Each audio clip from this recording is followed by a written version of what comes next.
Assalamualaikum. I am Naaila and I am a contributing counselor with About Islam. So I'm going to use the few minutes while people come in for me to pull up all the things that you have sent in for today.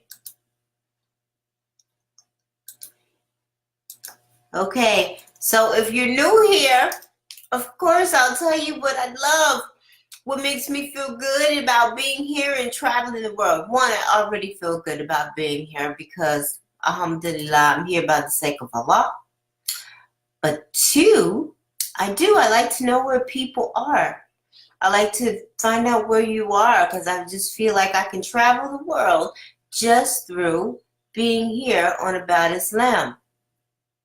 So let me know where you are, and two, let me say to you, I pray so much that your fasts are going well, that you are happy, that you were content, that you are seeking the barakats from Allah, and that things are going well for you. Assalamu alaikum, Mayan.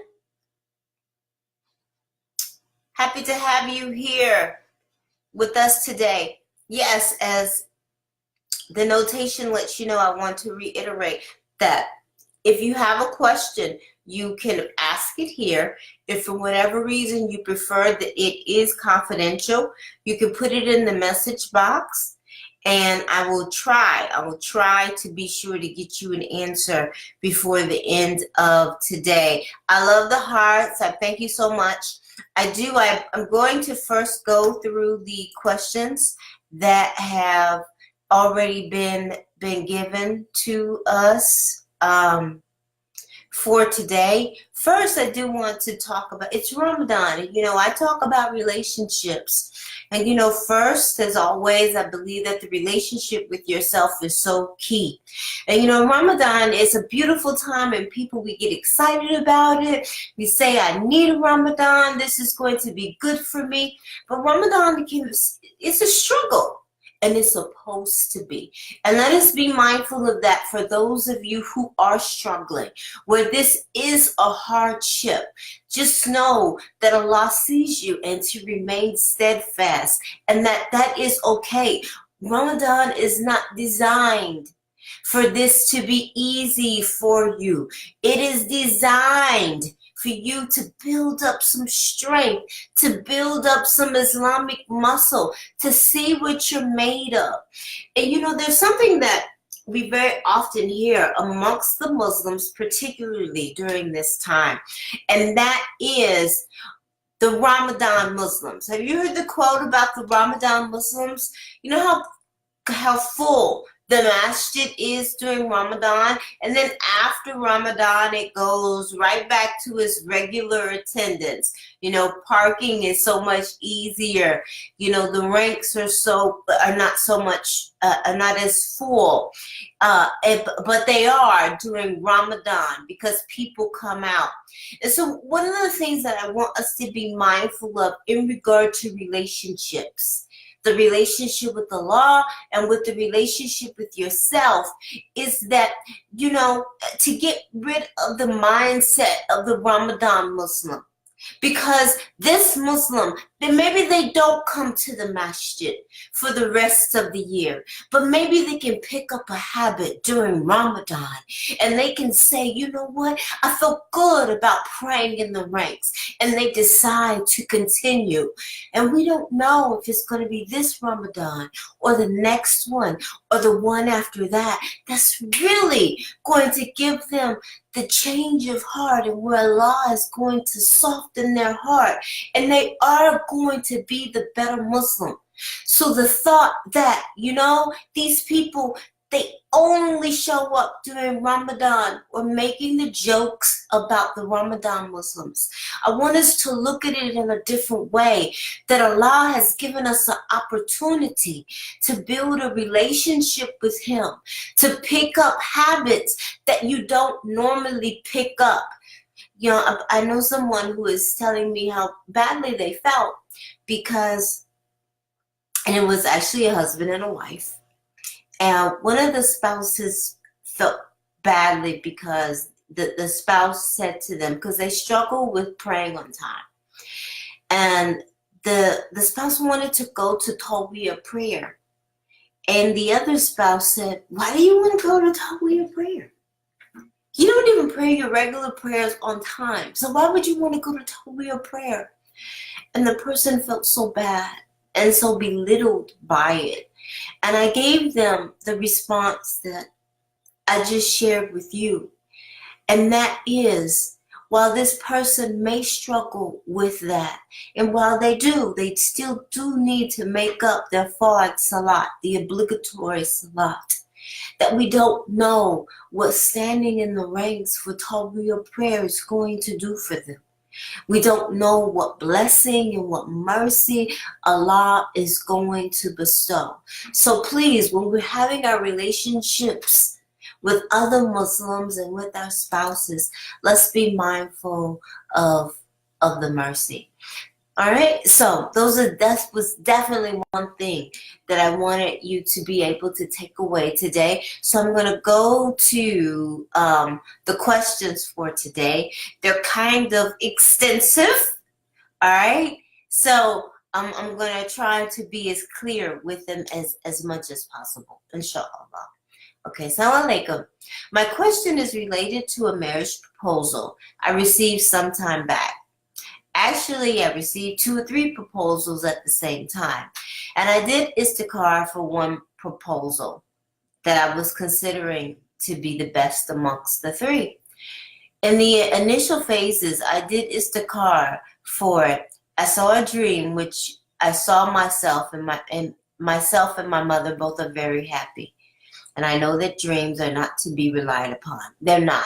And this is a belief that people have about istikhara, and it is an incorrect one. After a few days, my parents came over to my workplace so that they could have a meeting with the other person who proposed. Okay. And this was surprising to me because I didn't know anything about it. Neither he had told me that he would come, nor had my parents. Nevertheless, it came to be a pleasant surprise for us all, and I introduced my parents. All right, meanwhile, the other proposal, the surprise one, couldn't be contacted, and we were totally clueless as to what to do. Later on in the day, he said he was not able to contact us because of an issue with the phone. Okay. All right, so later on, we met with his parents, and his parents asked some questions that my parents thought were very weird. For example, how the marriage of my other sisters took place, how much money was spent, and how much money my father intended to spend on the marriage. And my parents, they weren't happy about this at all. And when I told the gentleman what was bothering my parents, he said, oh, those are just casual questions, because my parents really wanted to have a simple ceremony. Okay, I'm in a dilemma and I don't know what to do. Why did the thing that seemed so positive after istikhara turn negative? What is Allah actually trying to tell me about this proposal? Is He right about this parent's wish? Should the wedding be simple, or are my parents thinking too seriously about it? I don't want a proposal to just go because of a misunderstanding between parents, and especially if it was God's will, as I still think about how positive the things were in the beginning. I again started doing istikhara so I may get any further clues from Allah, but I didn't understand why.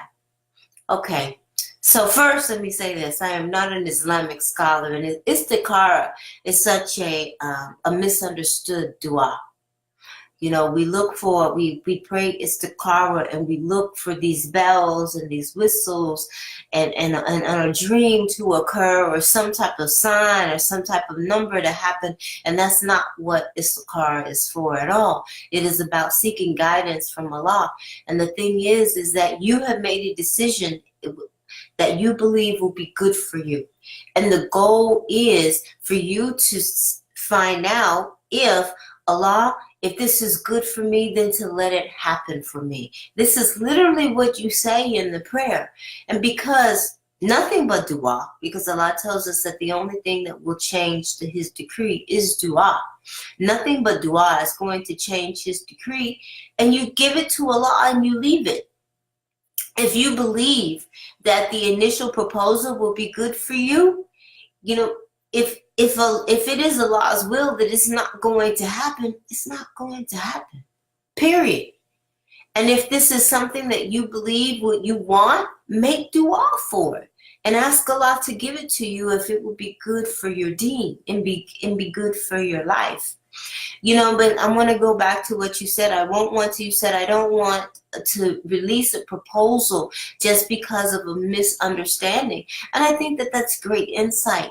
Sometimes we have situations that occur that we're really just not comfortable with, that just came out of nowhere, that we were surprised, but it doesn't mean that it's a bad situation. Sometimes we really do have to learn to adjust, to be comfortable in our discomfort. It's your discomfort, as a matter of fact. That's your discomfort, and to be comfortable in it. If they gave their logical reasons for it, and they did.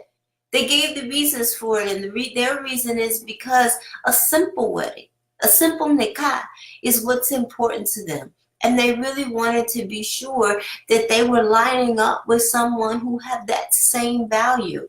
There's really nothing wrong with that. I believe that the bigger issue might have been the timing of it. You know, the first time I meet you, we don't even know if we're going to get married. And you're already asking, basically, we're really interested in a simple nikah. Are you okay with that? Okay, so probably the timing may not have been ideal, but it is surely a legitimate concern. So, you know, please go ahead and do your due diligence, find out what it is that you want to know about the gentleman. Use your parents' guidance and feedback, and I pray that Allah gives you what you need. Ameen. Assalamu alaikum, Omar from Detroit. Ramadan Mubarak. I'm so happy to see you here. And the other person, I don't want to disrespect your name. I believe it's Rubel Khan. I don't know. And forgive me if I have. I always try to be respectful of a person's name, because names have meanings and integrity, and I want to keep the integrity of that. Alhamdulillah. All right, so happy to have you here. You know what, Omar? The sister who introduced me to Islam, she's actually from Detroit. And that's been 20 plus years ago. But I have not seen her in that long. But I'm going to go see her this weekend. She no longer lives in Detroit. She lives in Florida. And I'm about to go see her in Florida this weekend. So even though I did not take Shahada in Detroit, my first exposure to true Islam was in Detroit. So Detroit has a special place in my heart. I'm pretty sure that as soon as I see her, I'm going to break out in tears. Subhanallah. I love her so much. I appreciate what Allah did for me through her. Okay, so this is the other question. All right, so Assalamu alaikum. My husband and I have been married for 7 years. He's busy with his work and figuring out what he wants to do with his life. He's trying to figure out where he wants to live and what business he's going to do. And I myself, I stay busy with my own things. We are not like roommates living together,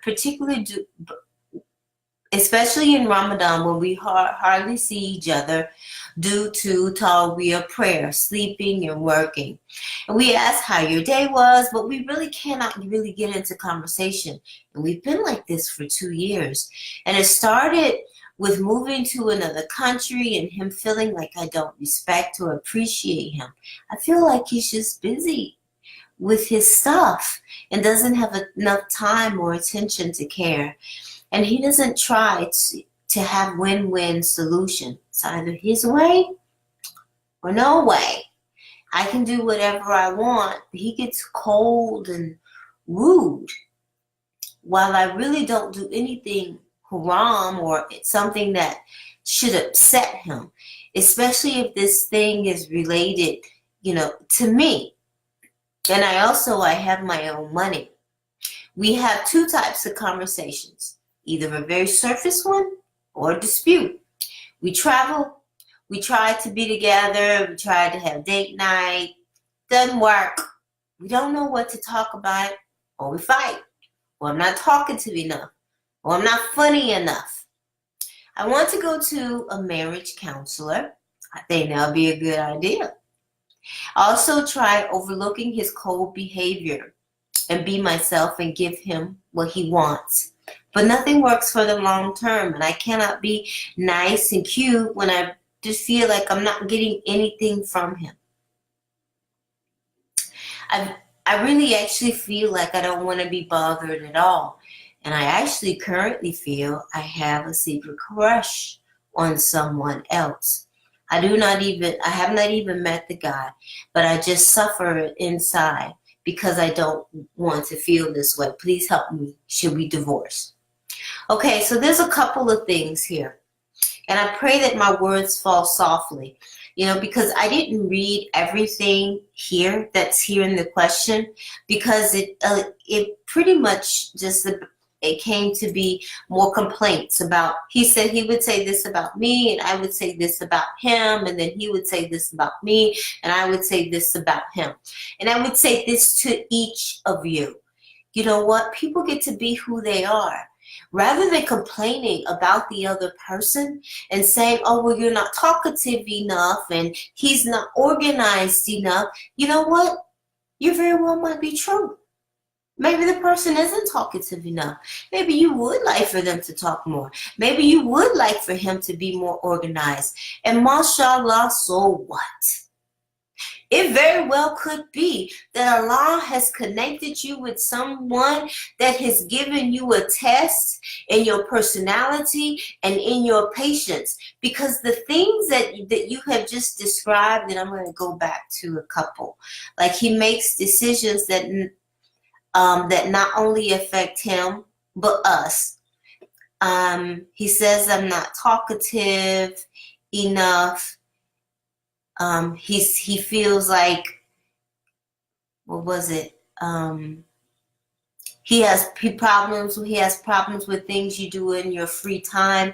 I am not hearing anything haram. I am surely hearing things that are annoying, but definitely things that are not haram. I am not hearing I'm not hearing infidelity. I'm not hearing addiction. I'm surely hearing things that are annoying, things that will get on your nerves, things that will be cumbersome over time when you see the same thing. But I'm hearing 2 people who complain a lot about the situation that they're in. And so the first thing that I'm going to say to you definitely is, I do think marriage counseling would be a great idea, because the other part is that there's so much I don't know from an email, and we surely haven't heard his side.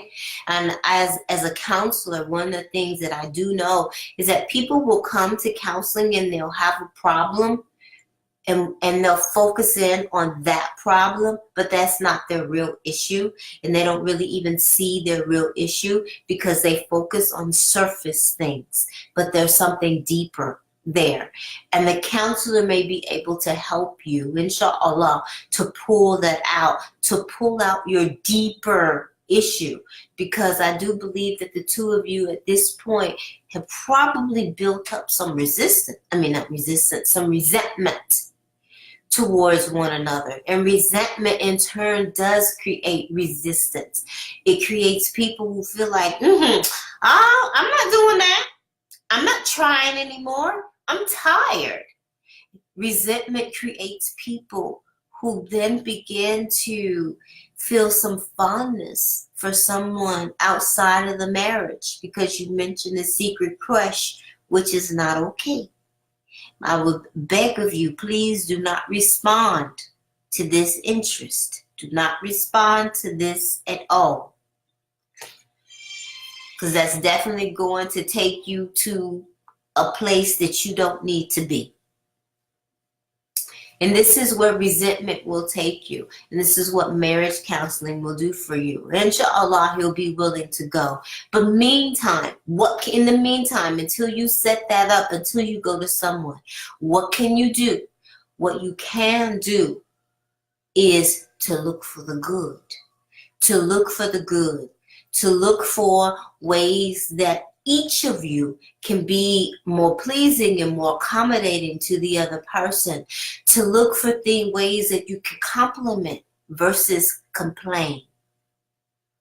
To look for ways where you can make excuses for the other person and allow the other person to just be who they naturally are.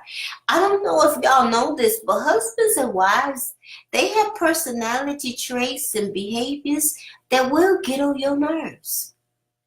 They will have behaviors and habits that you don't like. I mean, even family members do. You know, growing up with your siblings will do things that will annoy you. Your parents will have habits that will annoy you. It annoys my family that one of the first things I do when I come in the house is I take off my covering and I will leave it. Wherever I leave it. And by the time Friday comes, because Friday is my day off, I have about 4 to 5 scarves covering sitting in one spot. The ones from last Friday or usually Sunday through Thursday. So I have about 4 of them sitting in one spot. And it gets on their nerves. And on Friday, I swoop them all up. And I put them away, and the cycle continues. But I'm just showing that to say, and I talk about myself because I could go and I could tell you things that my husband does and things that my children do that are frustrating and annoying, and that are just bad habits. But it doesn't change the love between us. And that's what I want you to see, that people really may have bad habits that don't have to change the love between you. Oh, wa alaikum salam. We have someone from Las Vegas. And assalamu alaikum. Ahmed from Bangladesh. I worked with a beautiful young woman from Bangladesh for a very, very long time. So I have a special place in my heart for that area already because of someone that I work with as a counselor. She was one of my clients. She was such a sweetheart, too. Beautiful, beautiful sister. All right, so let me check and make sure that no questions came in while I did all of that talking. And if you came in later, if you please, if you could go back and listen to what I said at the very start of the Facebook Live in regard to the so-called Ramadan Muslims and what we can do to change our behavior and be merciful. Okay, I'm so glad to have you here with us, because I know here where I am at here in Atlanta, Georgia, Fajr comes in around 5:15, 5:20ish. And so getting up for suhoor is a early morning. And some of you took the time to be here with me today, and it gives my heart warmth. Thank you so much. May Allah accept your fast. May He grant you good. May He allow you to see the different ways and the ways that you can increase your worship to worship Him. And may He grant you Jannah from any gate you choose. Ameen. Assalamu alaikum, and I'll see you in 2 weeks on a Wednesday around the same time. Assalamu alaikum. Oh, assalamu alaikum, Miss Andrew. Andrew from North Carolina. I'm from North Carolina, so I have to say something.